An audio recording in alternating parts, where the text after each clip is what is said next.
Okay, welcome everybody. So by my time it is now 2 o'clock, so we will get the webinar started. Firstly, I'd like to thank everybody for joining us today. I don't know what the weather's like around by you, but it started to rain here in Worcester, which is a bit different to the last couple of days. Today, obviously, the webinar is on the ISO 14001 and specifically how it can be remotely implemented. So I want to introduce myself, first of all. My name's Jennifer. I am the Managing Director of ISO Quality Services, who's a certification and training and consultancy business. And I'm joined today by my colleague, Colin Watkins, who's a Senior Lead Assessor at ISO. He's got 15 years experience of quality, environmental, information security and internal auditing. So I don't know if you want to say a quick hello to everybody, Colin. Yeah, hello everybody. Welcome to the webinar. Hope you enjoy it. Great. So just if you haven't used Zoom before, your microphones are actually automatically muted, and please do use the question and answer function and the chat function in the bottom to ask any questions throughout. And what I'll do is I'll make sure I try and answer as many of those questions as we go through, and alternatively we'll wait to the end and Colin can answer any ones at the end that we need to discuss. So as I mentioned, we're specialists in helping SMEs improve their business through the implementation of ISO management standards. We do that via consultancy, implementation and certification services, and we also have training services on the side. We're a family-run business. We're a small business also, so our clients, we kind of understand the pains that you go through because we are also an SME, and we're members of the Hereford and Worcester Chamber of Commerce. This is just a bit of information about our mission and our values. So our passion is to inspire organisational improvement and efficiency by providing unparalleled support, and we allow customers to put ISO at the heart of what they do. So before I hand over to Colin, I just wanted to explain why we chose now to put this webinar on. It's been widely documented that the positive effects that lockdown have had on the environment, one of which having the global carbon emissions dropped by 17%. So with so many of us small businesses, or so many of us businesses in a position now to be revising our business plans, we wanted to explore how these can now incorporate more green thinking. So we thought that now was probably a good time for people when people were looking over their business plans in order to do that. So I'm just going to now turn off my video and turn off my sound so I can hand over to Colin and he will take you through the majority of the slides. So I will see everybody again at the end. Okay, thank you, Jennifer. Welcome again. Good to have you on board. I hope you'll find the presentation both informative and interesting. If as an organisation you're looking to obtain certification in the 14001 environmental standard, perhaps this could be the time for you to be looking to achieve it. And as Jennifer said, it's something that can be done both remotely and as effectively as if we were meeting up face to face at your premises. Now, during the webinar, I'd be looking to give you an indication as to the requirements of the standards, albeit we've only got about half an hour, so it'll be quite a brief run through. And then one of the key activities is the conducting of an impacts and aspects analysis. And I will be demonstrating to you how you can use best this activity to establish an effective environmental management system. The clauses of the standards are broken down into 7. Now, those of you who may well have the 9001 quality standard will recognize these because basically the format is the same. So you've got 7 clauses: context, leadership, planning, support, operation, performance evaluation, and improvement. And as I said, I'll be going through these briefly, give you an indication as to what's contained with them, and give you some hints and tips as how you would be applying them within your management system. So the first one, clause 4, understanding the organisation and its context. The first area is external and internal issues. Now, give you some examples of these. An example would be, say, knowing and understanding legislation applicable. You might have issues surrounding that because environmental legislation is quite complex and complicated and varied. Another example of an issue could well be, depends on where your business is situated, its location. There could be local community issues. Could well be within your, on an internal basis, within your business, you don't potentially have an environmental culture. So those potentially could be issues that you could be faced with. Then looking at the next section, which is interested parties, and that includes their needs and expectations. Thinking in terms of those three examples that I mentioned regarding compliance, local community, and culture, needs and expectations then relating to interested parties. Well, on that basis, legislative and regulatory bodies would have an interest, and they would have needs and expectations. Needs and expectations of your legislative bodies would be, they'd expect you to know what legislation is applicable. They'd obviously expect you to comply with it, and they would require you to keep evidence of compliance. Thinking in terms potentially of that issue relating to the local community, their needs and expectations potentially would be you to run a nice, clean, tidy operation, noise pollution free, and giving due regard and consideration to them as your neighbours.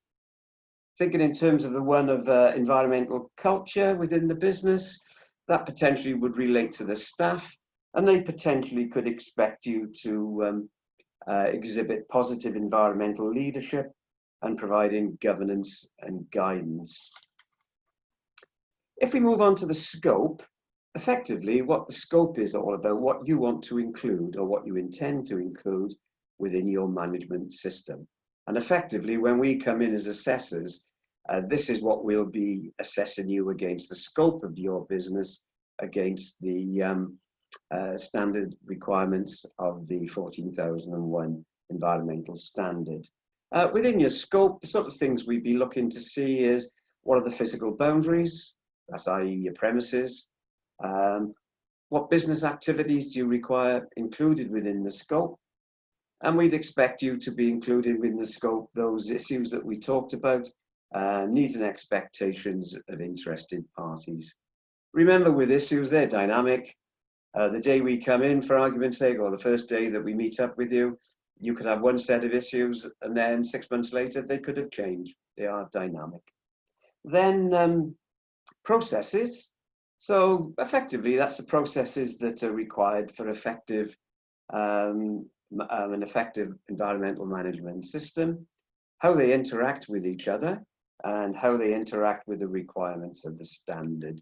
So that's the context. But you might sort of ask yourselves, well, how does that fit into the bigger picture? Well, by determining the scope and the context of your business, it'll help you to understand and develop your environmental policy. It'll help you to understand the concept of risk and opportunity.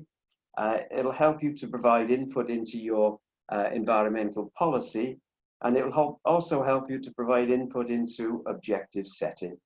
Effectively, this section, it defines your business and is instrumental in its establishment of an effective environmental management system.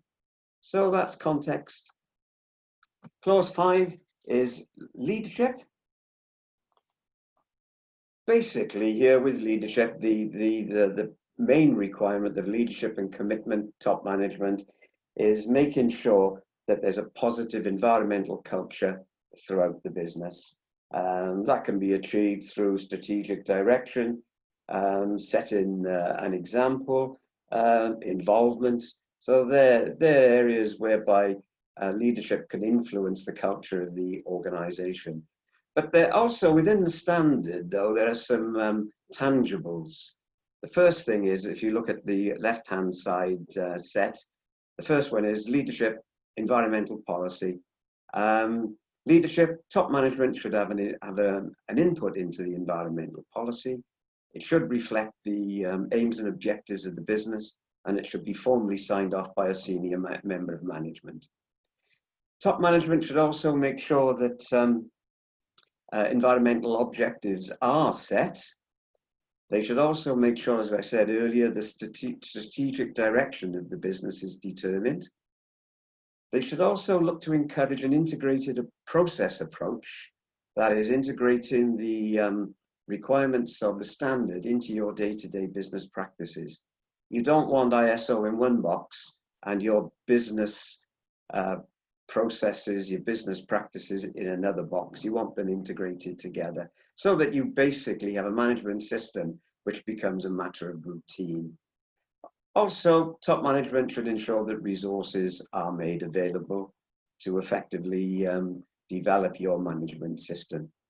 If we go into the next side, the right-hand side, you're looking at communication. So top management must make sure that internal and external communication processes and channels are in place. Should also look to make sure that the intended results of the management system are achieved. You might ask me, well, what do you mean by intended results? Well, effectively, if you develop an environmental policy, which is a fair reflection of the business, essentially, your intended results for your management system would be documented within your environmental policy. Roles and responsibilities should be determined, and support should be provided when you're within the roles and responsibilities to make sure that those people within the organization have certain accountabilities, have your support. And then finally, the concept of improvement. Improvement is our continual improvement. That's something that's prevalent amongst the core standards that are in place. And as I said, we talked about issues, for argument's sake, they're dynamic. It's the same with the management system. It's dynamic and it evolves over a period of time. It's essentially a journey, not a destination. So continual improvement. Talking in terms with the leadership and commitment as well, finalizing and summarizing, they obviously they will delegate these responsibilities, but at the end of the day, abdication is not an option, and ultimate accountability rests with senior management. If you look at the next clause, which is clause 6, planning. Risk and opportunity, we touched on that previously. Example of risk and opportunity, big one for which I consider very much within environmental is complying with legislation and regulation. The risk of non-compliance, think of it logically, you could be closed down. There could be a financial loss through fines. You could have reputational damage. You could actually lose customers. So if you looked at it, flip the coin, if you looked at from an opportunity point of view, when you think in terms of non-compliance, well, first of all, by going down the compliance route, you obtain an improved understanding of your obligations.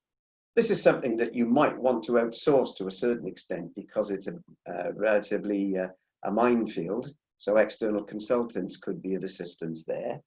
Another opportunity out of compliance would be a cultural improvement within the organization, enhanced staff commitment and morale, and greater local community acceptance. So the concept of compliance to me and the effect of non-compliance is very significant within your environmental management system.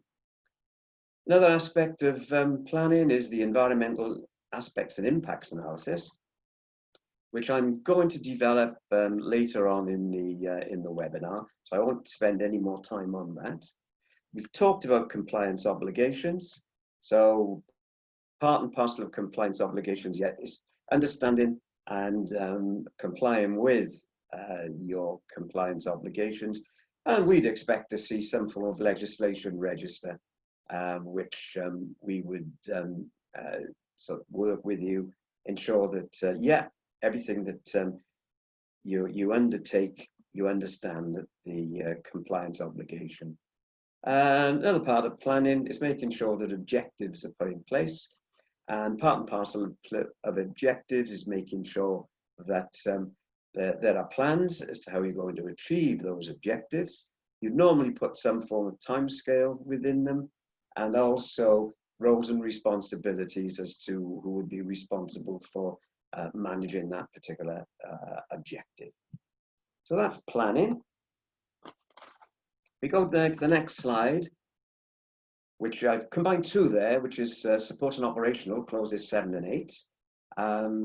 Once again, very, very prevalent through the standard is providing resources and allocating roles, responsibilities, and authorities. So effectively, people know what they should be doing within the management system to enable them to fulfill their environmental responsibilities.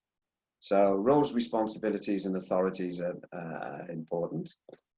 Once again, within this section is the concept of competence and awareness, making sure, once again, that people have the appropriate competencies to deliver what they're supposed to deliver. Majority of staff within an organization would rely or expect more from an awareness point of view as to what they should do and what they can't do. Competence would be for specific people within the organization who have specific environmental responsibilities, which would require an element of training, knowledge, etc. So as a mix there, competence and awareness. And once again, awareness is quite vital amongst the majority of the workforce. Support and operational control, yeah, we talked about this, communication internally and externally. Example of external control, communication potentially would be, depends on the business, the size of your business, its location, etc. But if there was an environmental incident, it may well be that you'd have to issue some form of press release. And on that basis, really, you would need somebody designated to issue a press release, and also some control measures as to what would go into that press release. Part of external communication would also be responding to complaints or queries from your interested parties. Next one then is control of documented information. This is quite varied. Documented information also, it covers that documented information required by the standard, because there are some mandatory areas, but also it includes that documentation which you consider necessary to have an effective environmental management system. The documentation, the processes, the controls that you put in place should also be very commensurate with the size and complexity of your business. The next one then is the life cycle. Just go back a fraction with regards to documented control as well. What this embraces is the creation of standard templates, the availability of templates at point of use, retrievability of documented information, particularly from a compliance point of view, and storage and disposition. How long should you keep your records for? And obviously within documented control is ensuring that you back up your electronic data. If we look at life cycle, that really relates to if you're involved with product design, also within the manufacturing sector.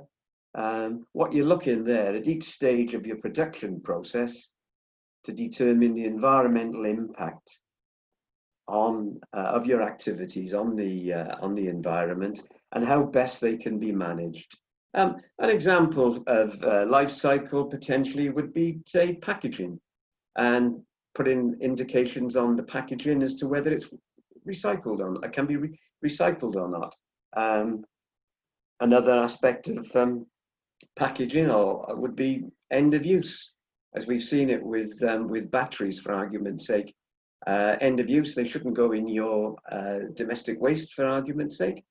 They should go to somewhere that's authorized to dispose of batteries. And as we all know, within Smiths, etc., there are points whereby you can take your batteries. So that's part and parcel of the life cycle of your products that you may be manufacturing or designing.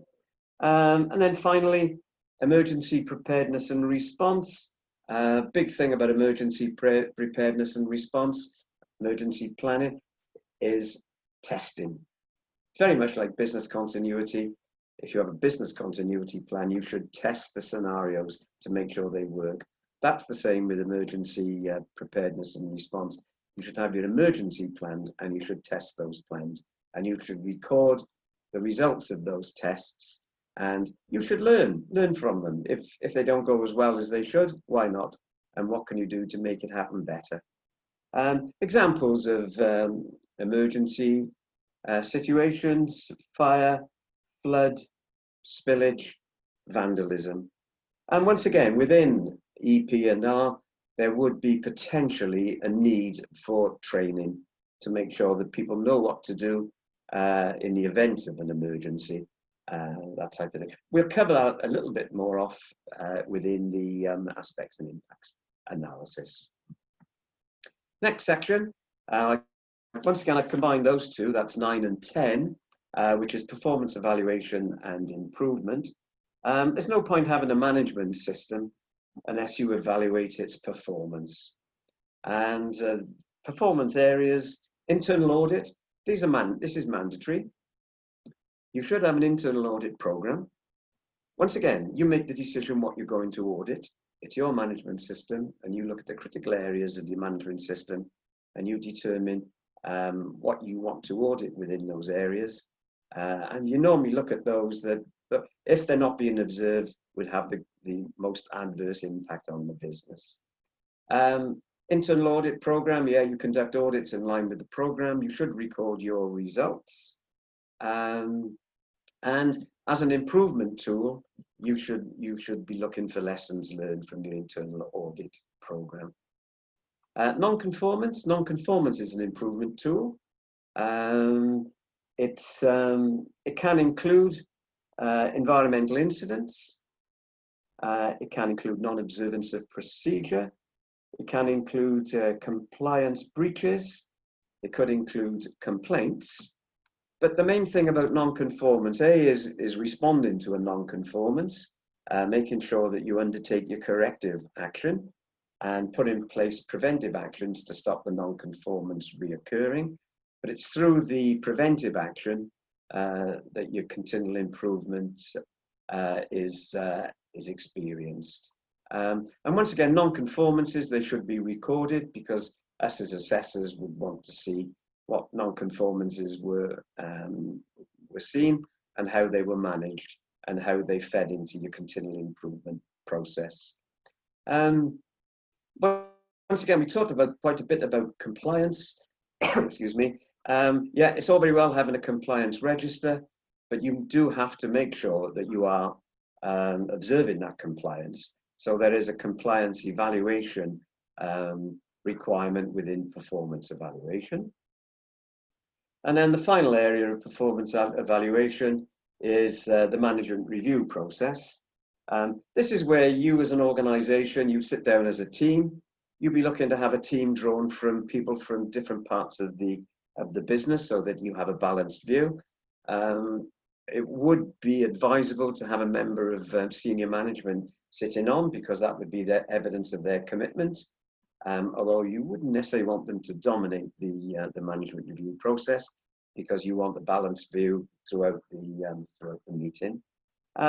Effectively, what you're looking to achieve through the management review process is you're reviewing the environmental performance of your system.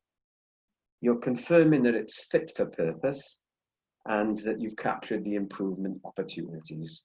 There is a comprehensive section within the standards which outlines what you should be looking to put into and get out of the management review process. And we as an organisation, we do provide a compliant agenda which would cover off those areas required by the standard. Okay, so those are the clauses. and some brief indication as to how they impact within your environmental management system, and the sort of things that we would be looking at assessors when we come to assess your system against the environmental standard. We go now to the concept of aspects and impacts, which I said earlier I would go into in greater detail. And what I'm looking to show you here is how integral it is to your environmental management system. And by conducting this aspects and impacts analysis, you can have a very positive impact, and you can facilitate putting in place a system that will lead to certification. Just briefly go through what they mean, but what is meant by aspects and impacts. So aspects, so those elements of an organization's activities, products or services that can interact with the environment. Impacts, any change to the environment, whether adverse or beneficial, wholly or partially resulting from an organization's activities, products or services. Point worth mentioning here is that second line, adverse or beneficial. So yeah, you can conduct activities which, yeah, potentially would be adverse to the environment, but certain activities could well be beneficial. If you think of a recycling company, well, obviously they're going to be recycling waste. So there's a positive impact with regards to their business activity. Right, so now we'll look at some examples of environmental aspect. So you've got emissions to air, waste management and disposal, land contamination issues, raw material use, releases to water, local community issues, utility use, energy, water, deleterious materials, PCBs, CFCs, etc. And environmental impacts, local and global, surface water pollution, climate change, groundwater pollution, landfill, local air pollution, nuisance impacts, human health effects, flora and fauna, ozone depletion, resource depletion, and acid rain. I'm going to go through, I'll just show you briefly, I'm going to go through an aspects and impacts analysis. Before I do that, and then I'll be doing the analysis, then I'll come back to this.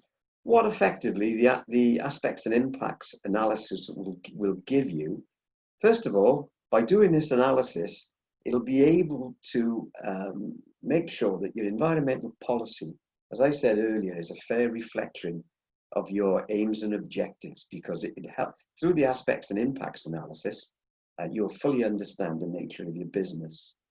Quite often companies that we see when we do assessments, quite often companies will say download an environmental policy off the internet as an easy option. But if it doesn't relate to your business, there's no point in doing it. It has to be a fair reflection. And as I said earlier, your environmental policy should reflect the intended outcome for your management system. As you'll see when we go through the analysis, it'll help you to establish objectives. Part of aspects and impacts analysis is emergency plans. Part of aspects and impacts analysis is understanding and determining what legislation is applicable. It'll also indicate to you what competence levels and awareness levels are required and what roles and responsibilities need to be established. It'll also give an indication as to your communication processes. Who do you communicate with? What do you communicate? When do you communicate? It'll also give you an indication as to as documented information. What documented information should you have readily available, and to evidence the compliance of your management system. You can also use it with regards to performance evaluation. So that's effectively what you will get out of your aspects and impacts analysis. If I go to the next slide, I'll go through this. This effectively, it's only a screenshot of an Excel spreadsheet. This is only an example. It's not definitive. If you've got something that's more appropriate, or it's something that you don't find easy to use, it's entirely up to you. As long as you get the end result to determine what your environmental aspects, impacts of your business are, that's the important fact. It covers off both normal situations. By normal, that's your day-to-day business practices, and abnormal situations, which potentially would be emergency. It could well be within your business. You've got equipment that requires a set startup policy for. I know say you're in the food industry and you're producing different types of food. Each time your line finished, you'd have to have a startup process to put the line back into production, which could involve sanitization, etc., etc. So that would be put within your abnormal. It's a startup process following a changing concept of a line, etc., etc. So if we just, I'll give you a scenario because we've only picked on two areas. One is disposal of waste and the other is an emergency situation. This scenario effectively would be a manufacturing assembly company, and they would be in receipt of component parts, and obviously those component parts would arrive packaged.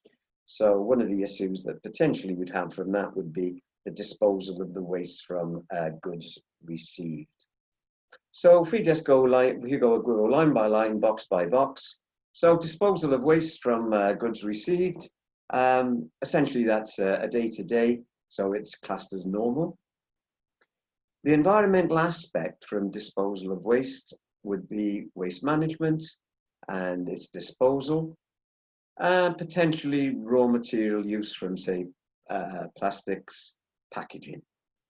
Impact, well, is the impact there of landfill, resource depletion, okay?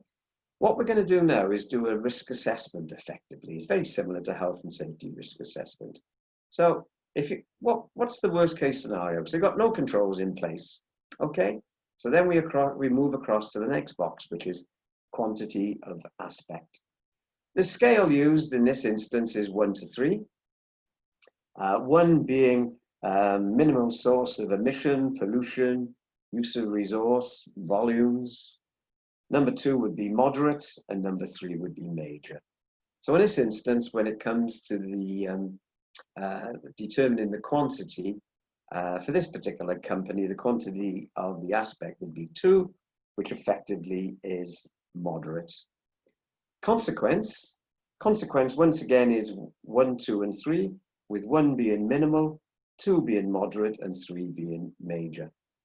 And so the determination of the consequence is determined to be major because of the potentially, if you've got no controls in place, you could be causing an environmental incident by not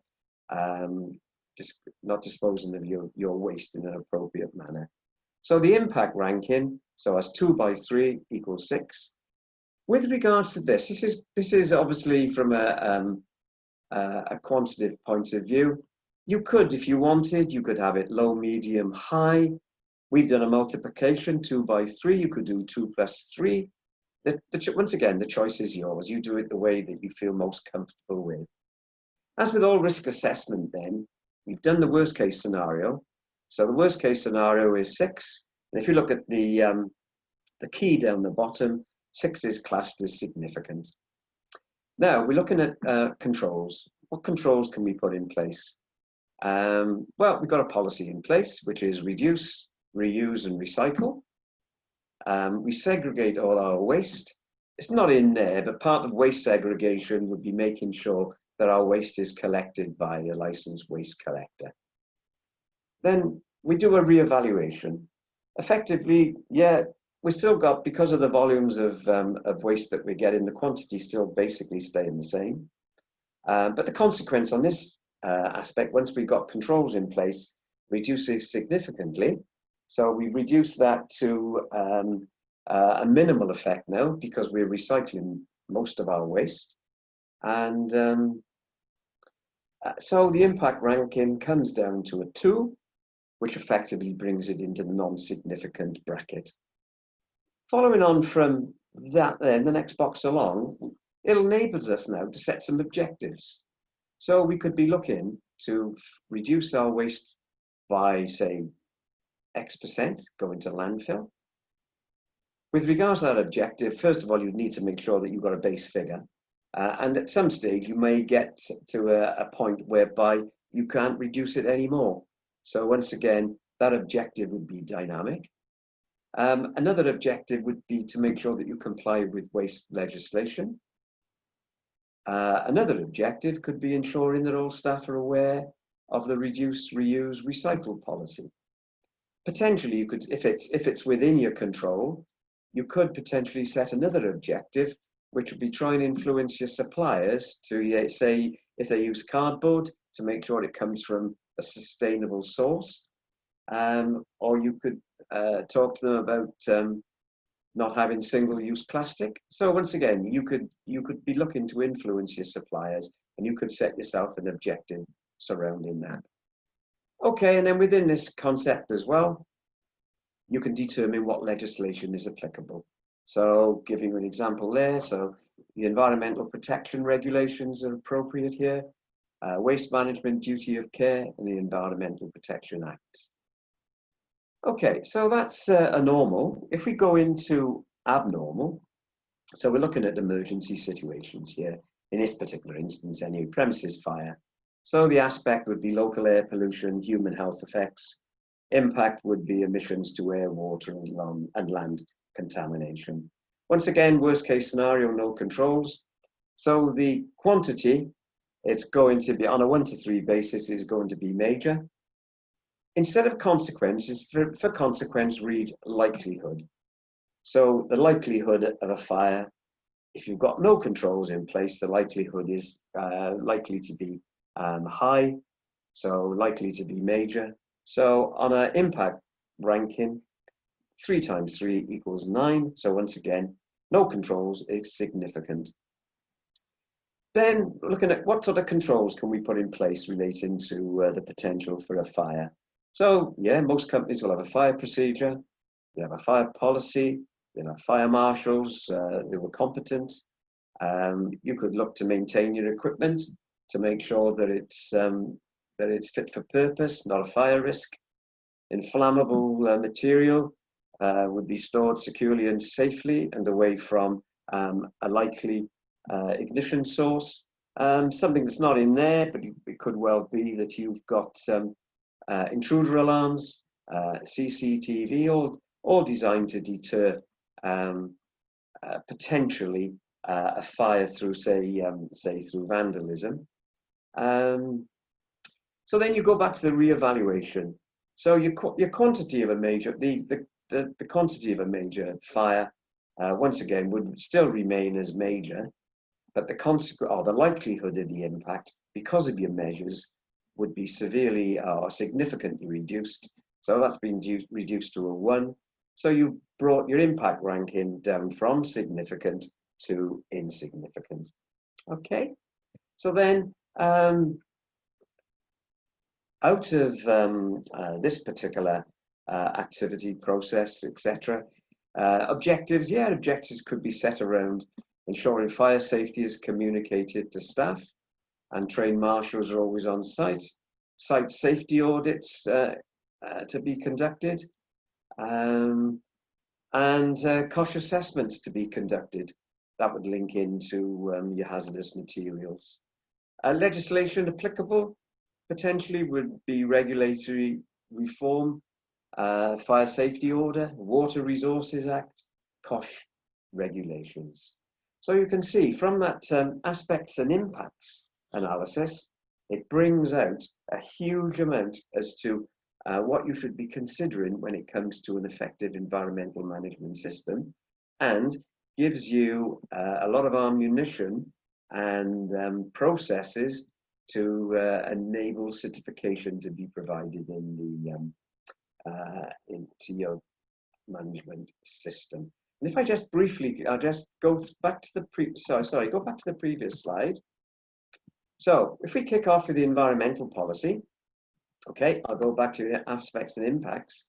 So environmental policy, well, obviously something surrounding waste management should be incorporated within your environmental policy. You should be incorporating within your environmental policy as well, looking at that document there, compliance with legislation.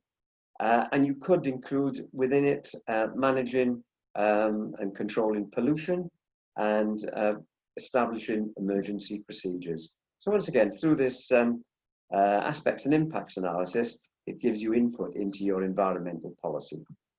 If we look at the next one, which was objectives, well, as you can see there, we've established objectives which relate directly to the activity or the process.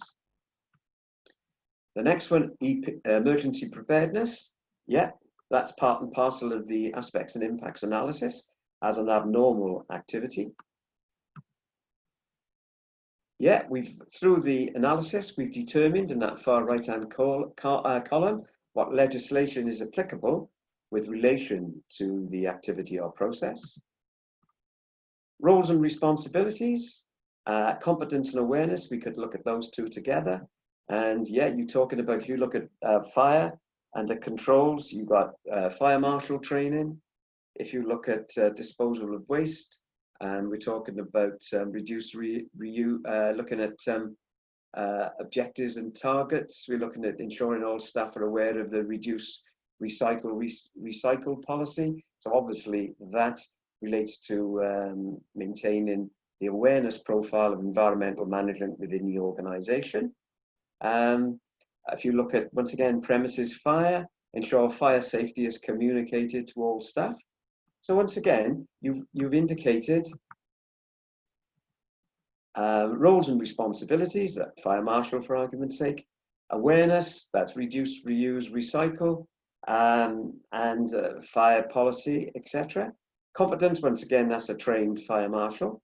We talked about communicating the policies, documented information. Yeah, part and parcel of documented information would be your cost assessment. Part of your documented information would be records of maintenance of equipment. Part of documented information would be evidence of the fire marshal training. Part of documented information would be your fire procedure. Part of documentation would be your legislation register. So once again, this aspects and impacts analysis can cover off documented or be part input into documented information. Performance evaluation, which is the final one. Effectively, if you look at under the abnormal, the fire, made a reference there to site safety audits being conducted. So effectively, that's an internal audit. That's part and parcel of performance evaluation. And my recommendation would always be that part of your internal audit program would be auditing the controls within your aspects and impacts analysis to make sure that those controls are being observed. So once again, performance evaluation, that can be, that's highlighted within the aspects and impacts analysis. Okay, right, so we're coming near to the end of the presentation now. So I've got a couple of some tips here. When compiling your aspects and impacts analysis, well, rather than one person as an individual conducting the analysis, we talked about teams. You should really be looking to involve relevant departments and get them to input into the analysis. Remember, really major on your significant impacts, those areas which you can influence and those activities which are subject to compliance. So you're looking at significant impacts, those areas which you can influence, and those activities which are subject to compliance. Your environmental policy should be a fair reflection of your organisation and its aims. There's quite an overlap between environmental management and health and safety. And when we've been talking about competence and awareness, so once again, looking to work closely with your health and safety and HR managers, if you're fortunate to have any. Yeah, you should always ensure your compliance documentation is readily available or retrievable. Keep your site tidy. Think of your local community. Make sure your objectives are specific, measurable, achievable, realistic, and time-bound. And above all, look to establish an environmental culture within the organisation. Right, let's just go through now the process that we adopt with regards to remote assessment and implementation.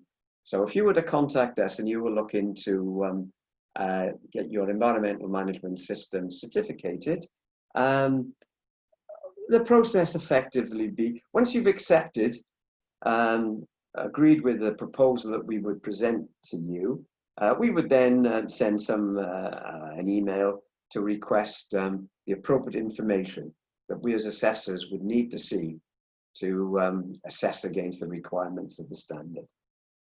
What I tend to do once that email goes out is within a day or two, follow that up with a quick phone call, just to make sure A, the email's been received, B, that understand what's required, and offer any clarification, help, guidance that may facilitate and make the process much more simple. Then following that brief phone call, we would be looking to receive back your documentation that we've requested. And then what I would then do is conduct a desktop review of that documentation against the requirements of the standard. Following that desktop review, you then get another call, you get another telephone conversation from me, which would be much more in depth.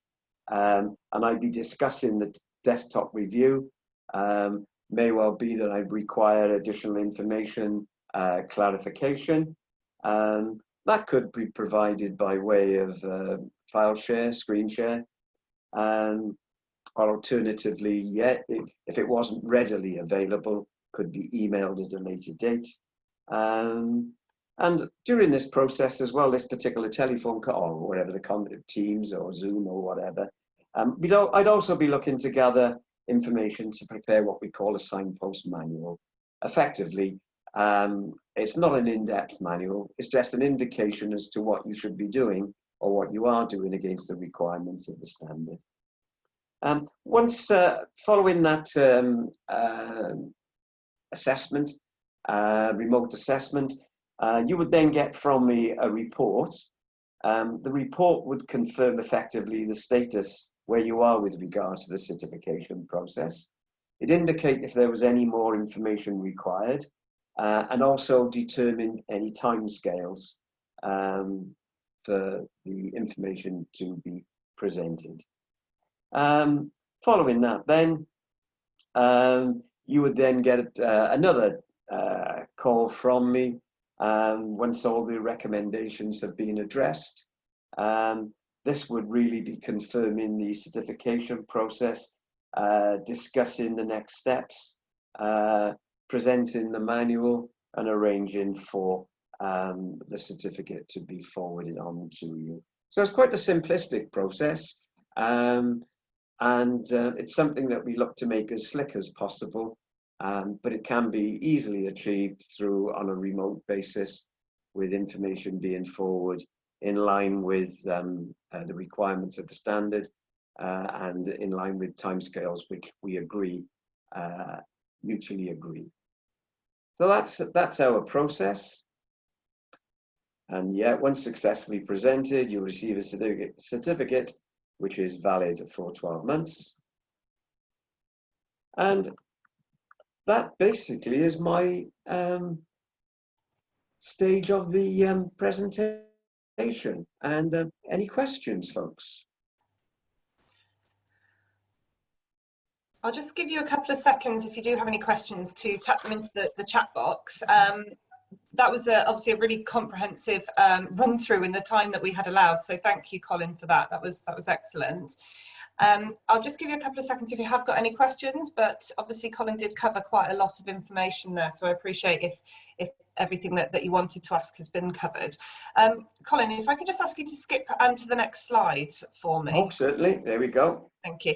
So if you do have any questions that come to you at a later date, then please do either drop us a call. We're all working remotely at the moment, but our telephone number is working. So give us a call on that telephone number, or even drop us an email on our info@isoqsltd.com.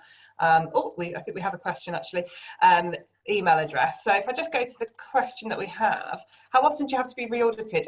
So you are re-audited on a yearly basis. So it's for certification, it's a minimum of 3 years, and then you get re-audited every year to ensure that your systems are fit for purpose.